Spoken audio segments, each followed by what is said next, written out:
السلام عليكم ورحمة الله وبركاته.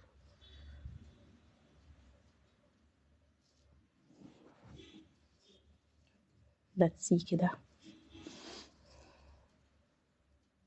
مين هنا. I'm so excited لفكرة اللايف on تيك توك عشان دي أول مرة هنا. كان عملت لايفز على بلاتفورمز أخرى، فمتحمسة قوي للنهاردة. فخلينا كده نشوف اللايف بتاع النهاردة هنعمل فيه ايه. كل يا ريت يقول لنا ان هو موجود، سواء هتكوني بتشوفي اللايف دوت لايف او هتشوفيه ريبلاي. قوليلي في الكومنتس انا بشوفه لايف who's here.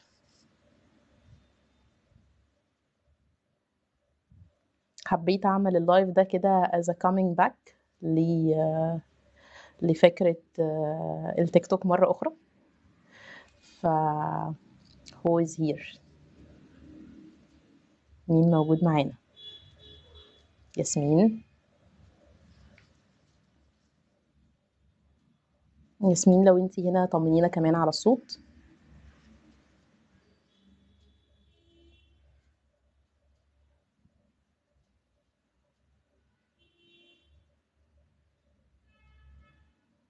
who is here؟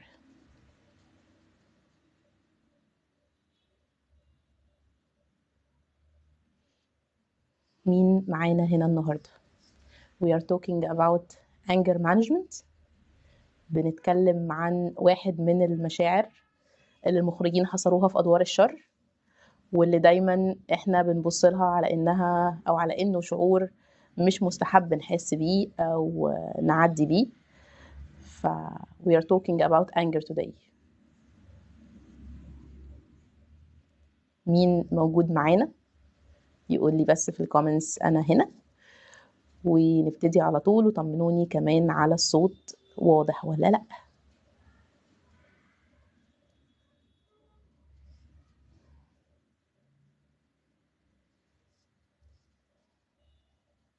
طيب انا شايفه more likes. let's start. خليني استارت معاكم النهارده بستوري as I'm talking to moms mainly. من شهر كان عندي تريننج. انا بشتغل في مجال learning and development او التعلم والتطوير.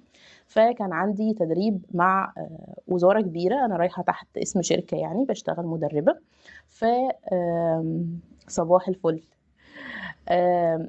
كان عندي التريننج دوت الساعة 5، وكان يوم سبت. يوم الجمعة بالليل الساعة 12 بنتي كانت درجة حرارتها 39، ففضلت سهرانة جنبها. يعني المشهد كان كالتالي: ان بنتي سخنة وانا سهرانة جنبها بطمن على، يعني كل شوية بتشيك الحرارة وبديها خوافض، واللابتوب جنبي انا براجع الكونتنت اللي انا بكرة هكون بشرحه.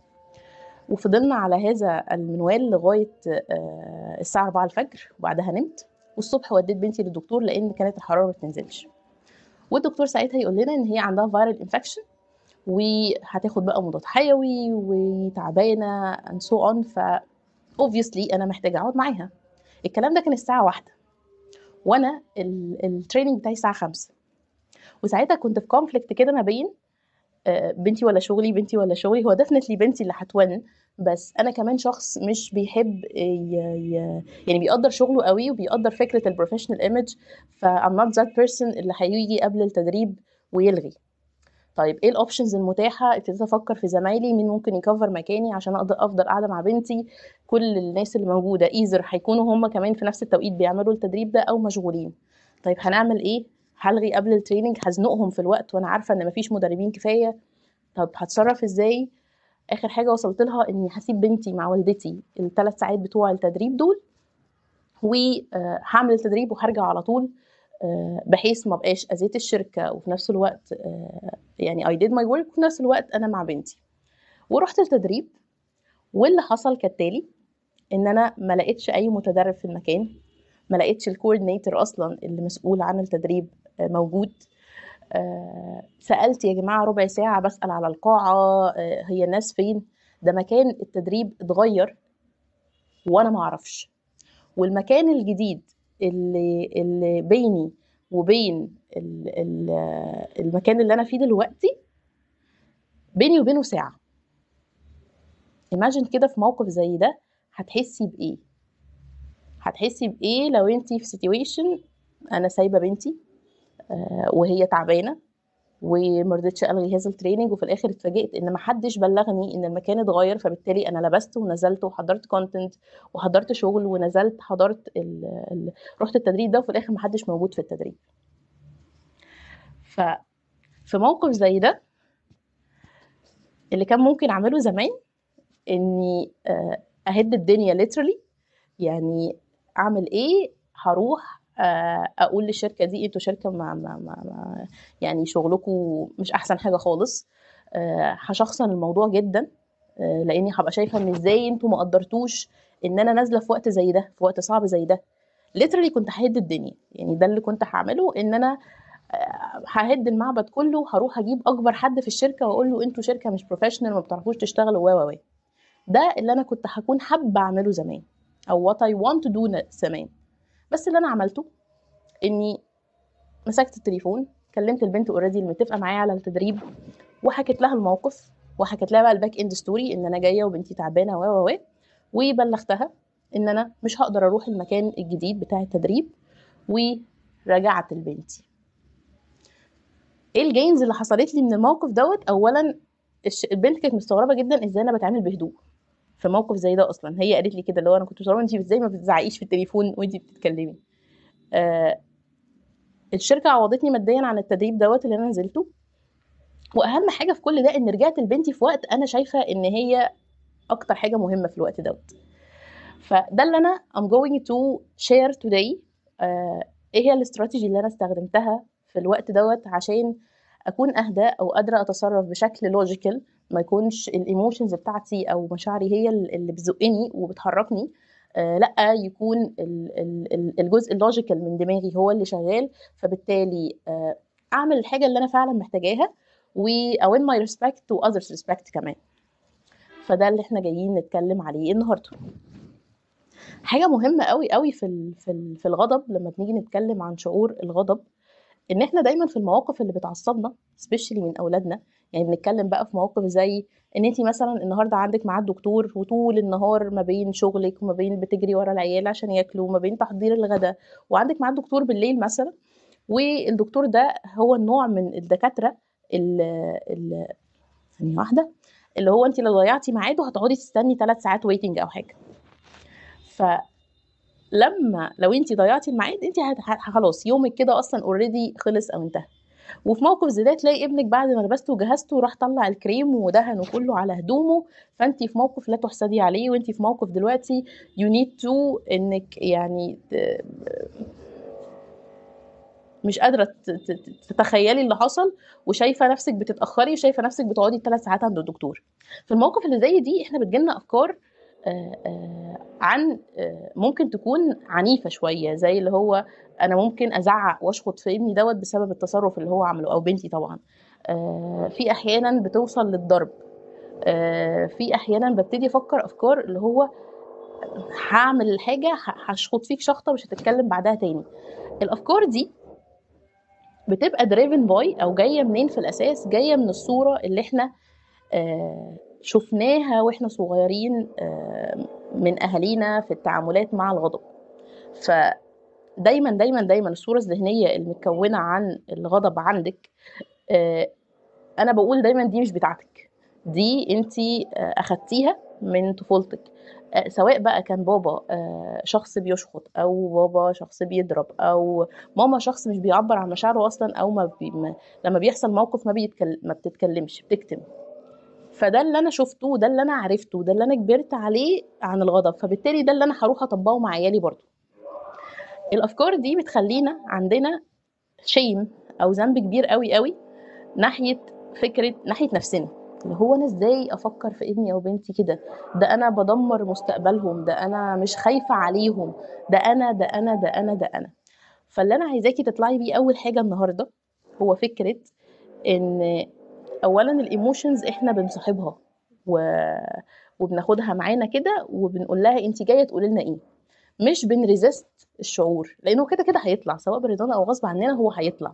فاللي انا بعمله ان انا بصاحب المشاعر بتاعتي وبسمعها كويس قوي وافهم هي جايه تقول لي ايه، اصلا جايه تقول لي ايه في الحياه.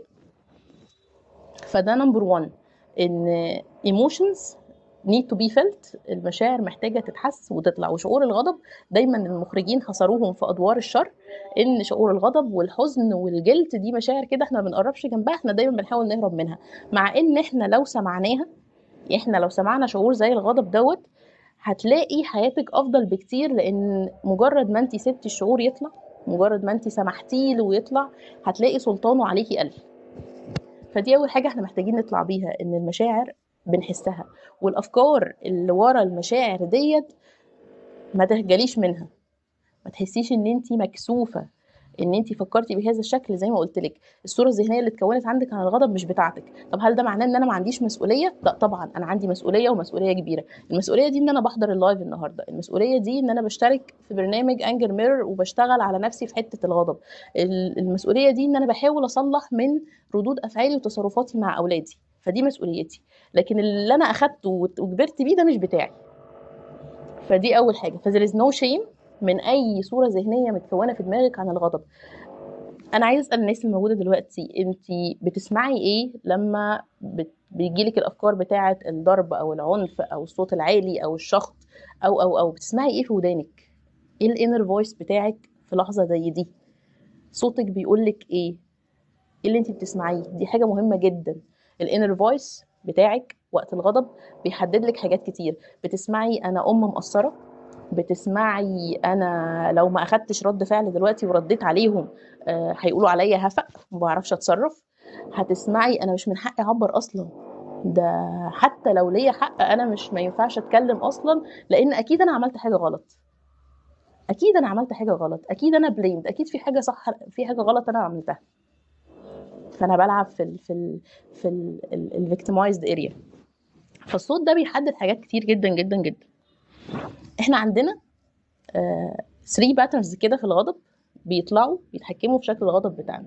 ايذر انك لما بتكوني غضبانه بتلاقي المشاعر بتاعتك عاليه قوي وانت مش قادره تستحمليها، فبتبقي عايزه كانك ترميها بره، اللي هو ايه، احنا هنتعالج دلوقتي وبعدين هفكر بعدين في الكونسيكونسز، هفكر بعدين في النتائج اللي هتحصل.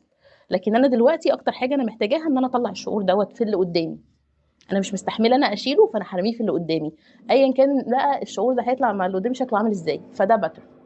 عندنا باترن تاني اسمه ان انا غضبانه جدا، بس انا اتعلمت زمان ان الجود جيرل او البنت الكويسه ما بتعبرش عن مشاعرها، ما ينفعش حد يعرف هي حاسه بايه، فانا هكتم الغضب ده جوايا وهحطه جوايا وهيبتدي يظهر على جسمي بقى. ودي السايكوسوماتيك ديس اوردرز، اللي هو تلاقي نفسك جسمك تعبان بس مفيش عرض عضوي ظاهر، في حاجه نفسيه حاصله. ولا ده واحد من اسبابه هو الغضب السبريسد او الغضب المكتوم. يعني انا جوايا غضب بس انا اي دونت اكسبريس الغضب ده. او في باترن ثالث ان انا بفريز. يعني ايه بفريز؟ بتجمد. يعني انا حصل الموقف ما ببقاش قادره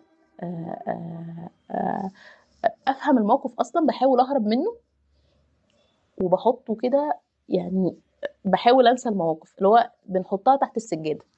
انا موقف حصل وغضبت منه بس I didn't let my anger to let يعني ان هو يظهر على الساحه، فقررت ان انا احطه تحت السجاده كده. عشان ايه؟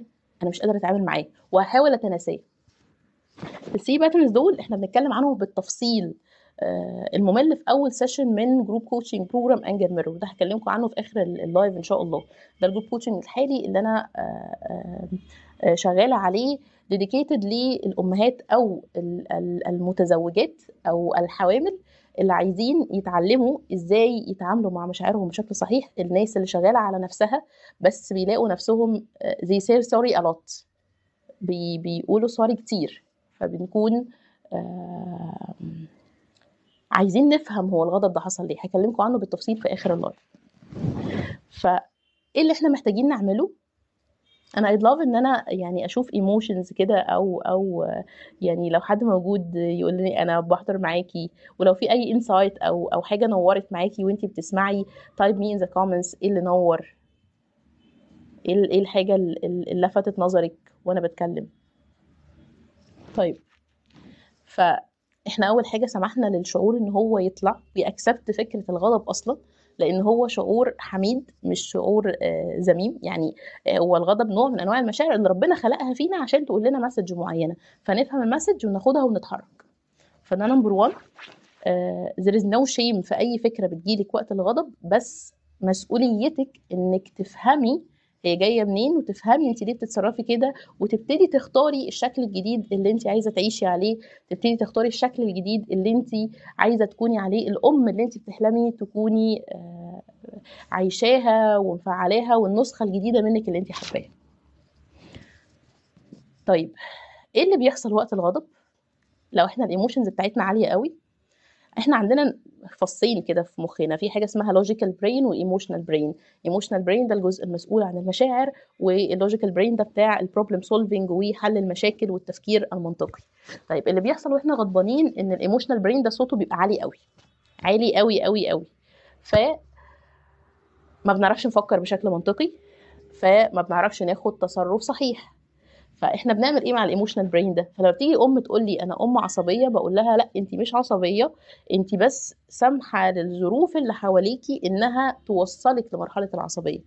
بس خلينا نشيل الليبل بتاع ان انت ام عصبيه او الوصم بتاع ان ام عصبيه، وتعالي نفهم اصلا هو انت بتتعصبي ليه. هي ايه المواقف اللي بتعمل لك تريجرنج، بتيجي تنكشك، بتيجي تخليكي تغضبي. ف... فده نمبر 1. فاللوجيكال برين وهو صوته عالي احنا ما بنعرفش نفكر بالمنطق.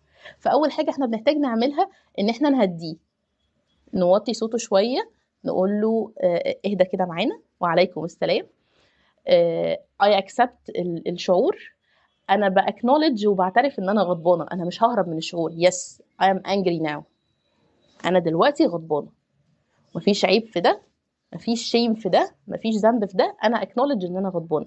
فاول ما بعمل ده اصلا انا بهدي صوت الايموشنال برين، بقول له اوكي اوكي اي اكسبت، انا متقبله، انا متفهمه ان انت دلوقتي او ان انا دلوقتي غضبانه، ومفيش مشكله في ده. فدي اول خطوه بعملها. طيب، تاني خطوه، انا عايزاكي قبل ما تاخدي اي رد فعل آه، عنيف، رد فعل destructive، رد فعل ممكن ما تحبهوش، تفكري في الكونسيكونسز، النتائج. يعني انا دلوقتي في موقف ابني اللي جه حط الكريم على نفسه، اللي كنت بحكي عليه اول اللايف، على نفسه قبل ما ننزل، واحنا مضطرين نغير هدومه كلها، واحتمال نتاخر على الدكتور.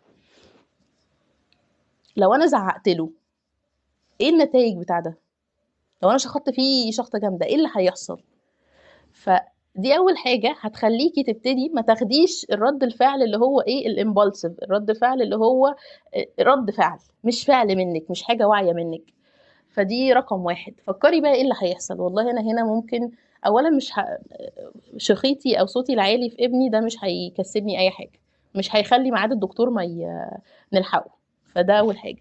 طيب، ابني هيزعل مني، علاقتنا ممكن تتوتر، انا هحس بالذنب، لان انا هاجي اخر النهار واخر اليوم ابص كده على اللي حصل وافتكر ان الموقف ما كانش مستاهل كل ده، فهبتدي احس بالذنب اللي هو انا ليه بعمل كده في ولادي، ونخش بقى في سايكل الذنب التي لا تنتهي، اللي هو انا بعمل موقف بحس بالذنب. فاحنا عايزين نكسر دايره الغضب دي.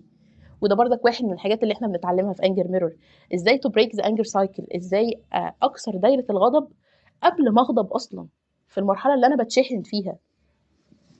فدي الفكره. thinking about the consequences او التبعات بتاعه رد الفعل دي بتخليكي قادره تاخدي رد فعل اهدى. طيب، فكرنا في الكونسيكونسز وشفناها قدام عينينا، هتلاقي نفسك انا مش محتاجه الكونسيكونس، انا مش عايزه اوصل للكونسيكونسز دي. طيب، انا عايزه اعمل عايزه اخد رد فعل مختلف. هنا بنبتدي نفكر في what I need to do، مش what I want to، لأن ال want to bring emotions، لكن what I need to bring solutions. يعني إيه؟ يعني أنا اللي كنت عايزاه إن أنا أزعق أو أطلع غضبي أو إكسبريس غضبي بأي شكل من الأشكال، فده الشكل الوونت اللي بره. بس احتياجي الاساسي هو ايه في موقف زي ده؟ انا عايزه اروح للدكتور في الميعاد، انا عايزه اطمن على ابني او بنتي. فالشيفتنج ما بين what I want to ل what I need to do بيخليكي تفكري بشكل احسن، وهنا بتقدري تاخدي الرد الفعل الافضل، وهنا بتقدري تاخدي رد فعل اهدى، هنا بتقدري تاخدي رد الفعل الصحيح. لو احنا عملنا ريفلكشن على الموقف اللي حكيته لكم في اول اللايف، انا what I want to كان نهد الدنيا ونروح نقول للشركه انتوا ما بتعرفوش تشتغلوا وانتوا مش بروفيشنال وانتوا ازاي ما قدرتوش موقفي. بس انا كنت محتاجه وقتها ايه؟ انا كنت محتاجه وقتها اروح لبنتي، فده كان احتياجي الاساسي. فلما لقيت ان اوريدي انا مش هقدر اروح المكان التاني بتاع التدريب، كان احتياجي الاساسي ان انا اروح لبنتي، وده اللي حصل. فشيفتنج ما بين what I want to و what I need to مهم قوي قوي قوي قوي، ودي فعلا المايند شيفت اللي بتخليكي تاخدي رد الفعل المظبوط، رد الفعل الاصح، رد الفعل اللي driven by اللوجيكال برين والجزء المنطقي من مخك، مش الايموشنال برين. فدي حاجه. عموما بقى انا محتاجه منك انك تبتدي تفكري في يومك، هو انا بحتاج ايه في المواقف اللي بتعصب فيها. لانه وارد تلاقي نفسك دخلتي فور اكزامبل خناقه مع جوزك وصوتك عالي، واحتياجك الاساسي وقتها كان ان انت عايزه تتسمعي، فانت بتعلي صوتك عشان تقولي انا هنا، انا موجوده. فلما ابتدي القط او اقفش الاحتياج الاساسي بتاعي، ببتدي اخد رد فعل مختلف، فابتدي اعبر عن احتياجي واقول انا محتاجه اتسمع، انا محتاج كلامي ما يتاخدش على اني بيترد عليه، انا محتاجه اتسمع I need to be heard. فدي نقطه مهمه جدا. واحده من الكلاينتس اللي معايا في انجر ميرور كانت بتقول ان لو بس حد اخد مني الولاد الساعه دي، انا كنت هرجع بعدها تاني يوم اشيل مسؤوليات الامومه عادي جدا وانا مش متضايقه. فهنا هي احتياجها الاساسي ايه؟ هنا هي احتياجها الاساسي some rest، القليل من الراحه. لو الاحتياج ده اتكون، لو الاحتياج ده اتلبى، هي هيبقى عندها ثريشولد عالي من تحمل المواقف اللي بتستفزنا بقى من عيالنا، سبيشالي بقى في مرحله الاستكشاف، واللي هم بيخربوا فيها حاجات كتير في البيت، بيدلقوا فيها حاجات كتير على نفسهم، بيبتدوا يبقوا عايزين يدعبسوا في كل حته، فبيفرهدونا طول اليوم. understanding الاحتياجات بتاعتي بيخلي عندي مساحه واسعه من التقبل لحاجات كتير بيعملوها الولاد. فده اللي انت محتاجه تفكري فيه في كل موقف تتحطي فيه وتتعصبي او تتنرفزي او to get angry او تغضبي. انت محتاجه تشفت your focus to هو انا محتاجه ايه، هو ايه الاحتياج اللي انا محتاجاه هنا. ممكن الاحتياج يطلع ان انت جعانه. على فكره 3/4 المواقف اللي بنتنرفز فيها بتلاقي نفسك ان انت اليوم ده ما فطرتيش فور اكزامبل، وذاتس واي كنتي متعصبه قوي كده، مع ان انت لو اكلتي الايموشنز دي هتهدى وهتقدري تفكري بشكل لوجيكال تاني. فاندرستاندينج النيدز بتاعتك هيخليكي قادره تاخدي ردود افعال اهدى بكتير. ممكن تكوني محتاجه سام ريست، ممكن تكوني محتاجه تاكلي، ممكن تكوني محتاجه تتسمعي، ممكن تكوني محتاجه تو جيت ان تايم للدكتور، فده احتياجي، فده هيخليني افكر طب انا هعمل ايه خليني اوصل اسرع للدكتور، مش هعمل ايه في ابني عشان اكسبريس ماي ايموشنز اللي هي الغضب. That's how it looks like. لو في ناس مكمله معانا قولوا لي كده give me emotions، قولوا لي ايه اللي نور معاكم حتى الان. في سؤالين كمان محتاجه منك انك تساليهم لنفسك، لان دول هيساعدوكي جدا في حته العصبيه. احنا we agreed on ان انتي مش ام عصبيه، ده وصم انتي حطاه على نفسك، this is a label. فاحنا محتاجين نشيل الليبل ده على جنب ونبتدي نتصرف accordingly. هو ايه اللي بيحصل في يومي بيخليني عصبيه؟ دي حاجه مهمه جدا جدا جدا، لان انتي 90% من المواقف اللي انتي بتتعصبي فيها بتيجي من البيئه اللي انتي محطوطه فيها، الاتموسفير اللي انت جواه. فلو اشتغلنا على الاتموسفير ده وخليناه بيساعدك وخليناه بيساعدك تكوني مور كالم، ساعتها فعلا هتقدري تاخدي ردود افعال اهدى بكتير في المواقف اللي بتنرفزي فيها. فثينك اباوت ايه هي الحاجات اللي موجود، هل البيت بتاعي ديزايند ان هو بشكل يساعدني ولا لا؟ ده سؤال مهم قوي تساليه لنفسك. هل بيتي ديزايند بشكل يساعدني ولا لا؟ لان ممكن تلاقي حاجات ان انا الليفنج انا بتكعبل فيها، المطبخ فيه كراكيب كتير، اوضه النوم فيها معرفش ايه، وكل ده سب كونشسلي كل ما تشوفيه يبتدي يوصل لك مسجز ان البيت مكركب، انتي مش منظمه، انتي ام فاشله، انتي ام مقصره. فالمسجز دي كل ما بتسمعيها كل ما بتلاقي نفسك irritated وبتتشحني وانتي مش فاهمه اصلا انتي بتتشحني ليه. فليتس ثينك اباوت فكره ايه اللي انا محتاجه اتخلص منه النهارده يخلي شكل حياتي اهدى. ممكن اللي اتخلص منه ده على فكره تكون شخص على السوشيال ميديا، لما بشوف الكلام بتاعه بتنرفز فبيبتدي يسحب من طاقتي ويومي، فاخرج بعد السكرولينج داون ده متنرفزه، فابتدي اتنرفز على ابني او بنتي او اتنرفز على جوزي، مع ان في الاساس انا متنرفزه ليه؟ انا متنرفزه بسبب الحاجه اللي انا شفتها على السوشيال ميديا. فجو انفولو الاشخاص دي. يلا خدي قرار واعي النهارده، انا هعمل انفولو لاي حد بيسحب من الانر بيس بتاعي على السوشيال ميديا النهارده. ده قرار. بصي على دولابك وشوفي هدومك بتقولك ايه. ايه الطقم اللي لما بتلبسيه بتحسي ان انت جميله، وايه الطقم اللي لما بتلبسيه بتحسي ان ايه ده انا تخنت قوي بعد الولاده وشكلي مش حلو. كل ما تيجي جنب الطقم ده تسمعي صوت في ودانك بيقولك ان انت مش حلوه، بيقولك ان انت تخنتي قوي، بيقولك ان انت بصي انت مش قادره تكنترول حياتك ازاي وكل حاجه بايظه والامومه دي بصي عملت فيكي ايه. كل دي inner voices، كل دي اصوات انت تسمعيها مش اخده بالك منها. فكل دي بتشحنك، فيجي حد ساعتها يعمل لك كده انت مش هتقدري تتقبلي منه اي حاجه. انت اوريدي هتبقي مشحونه، مشحونه مشاعر، فهتلاقي نفسك بتتنرفزي، هتلاقي نفسك بتغضبي بسرعه. فبصي على بيتك، ايه الكراكيب اللي محتاجه اتخلص منها. الكلام ده بنتكلم فيه بالتفصيل في الموديول الخاص بالهابتس اللي احنا بنبنيها عشان تساعدنا نعيش لايف ستايل كالم في انجر ميرور. فاحنا بنتكلم من ابسط حاجه، اللي هو انا عشان اعمل كوبايه شاي لازم الف اخش من المطبخ واطلع الكوبايه مش عارفه منين بس في كراكيب كتير قوي. اتخلصي من الكراكيب دي. ديزاين البيت بتاعك بشكل يخليكي اهدى، بشكل يخلي التاسكات بتاعتك بتتعمل اسرع. ف this is very very important ان انتي تفكري فيه ازاي اخلي اللايف ستايل اللي انا عايشاه من اول انا بصحى يومي ببداه ازاي وبنهي يومي ازاي عشان يخليكي اهدى، عشان يخلي الايموشنز بتاعتك اهدى، ما يخليكيش بتتشحني طول الوقت وفي الاخر بتفرغي الغضب ده في الاشخاص اللي مش مناسبه، او ما بتفرغوش خالص وبيتكتم فيكي وبيبتدي يطلع باشكال مختلفه. فدي اول سؤال انا محتاجه تفكري فيه. والسؤال التاني هو ايه اللي انا محتاجه ازوده على اللايف ستايل بتاعي يخليني عايشه حياه افضل، عايشه حياه اهدى.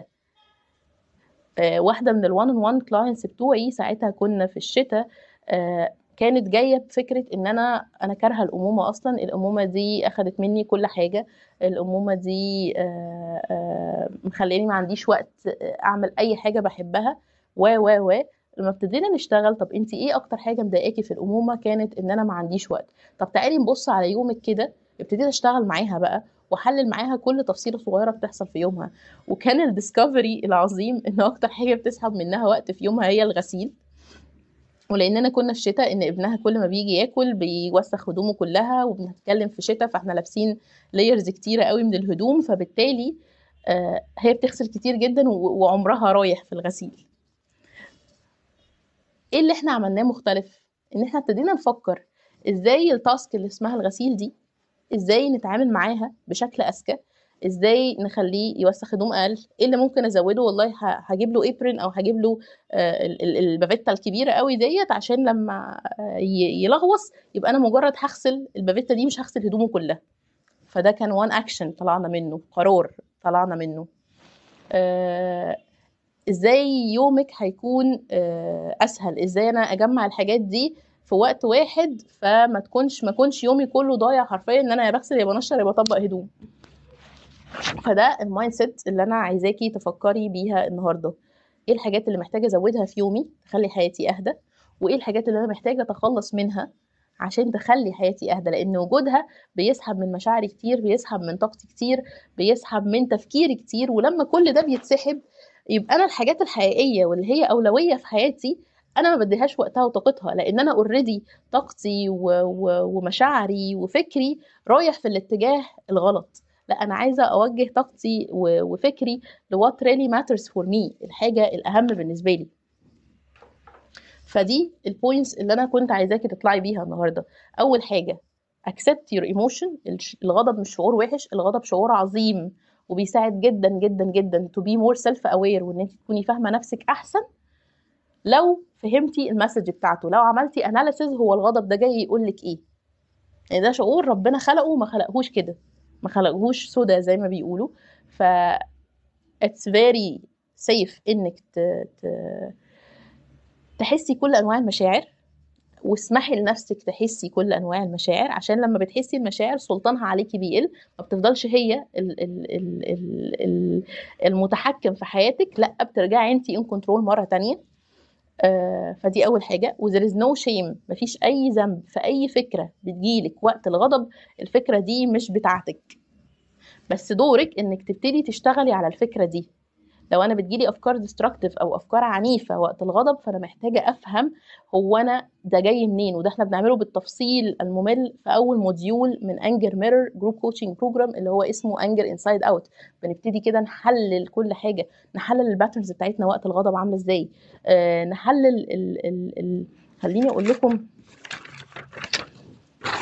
ازاي اصلا يبقى معايا ترمومتر بحطه كده وقت الغضب اعرف انا غضبانه قد ايه.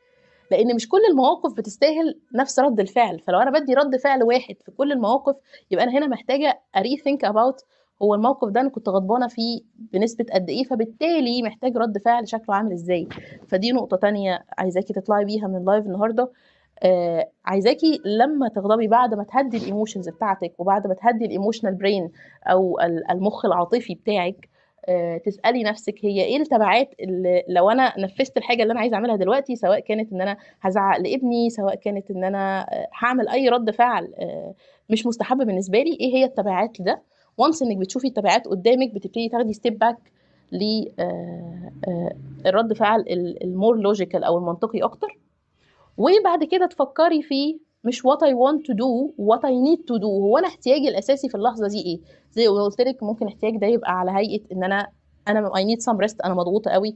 ممكن يبقى احتياجي في اللحظه دي ان اتسمع عشان كده بعلي صوتي. ممكن يبقى احتياجي في اللحظه دي ان انا عايزه اكل لان انا ما اكلتش طول النهار، فبالتالي اصلا هرمونات التوتر عاليه، فبالتالي انا باخد ردود افعال مش مدركاها قوي، اللي سايق فيها المشاعر مش المنطق. ممكن تكون حاجات كتيره قوي.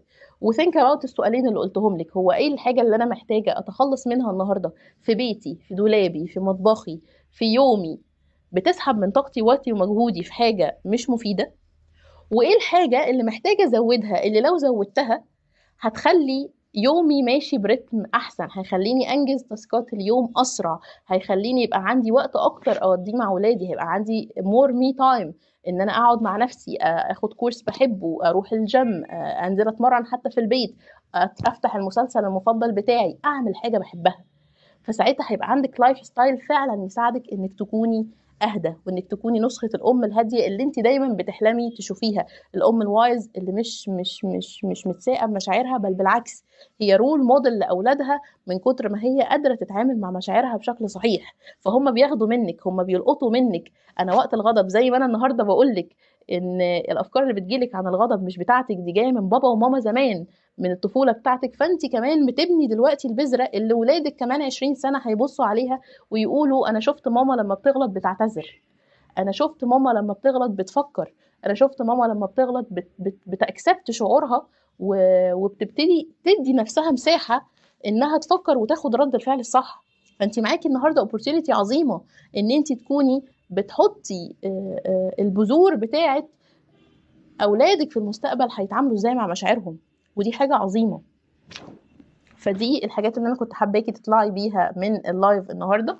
اتمنى يكون مفيد ليكم، سواء شفتيه لايف او شفتيه في الريبلاي. اكتبي لي في الكومنتس كده ايه الحاجه اللي نورت معاكي، ايه الحاجه اللي فرقت معاكي.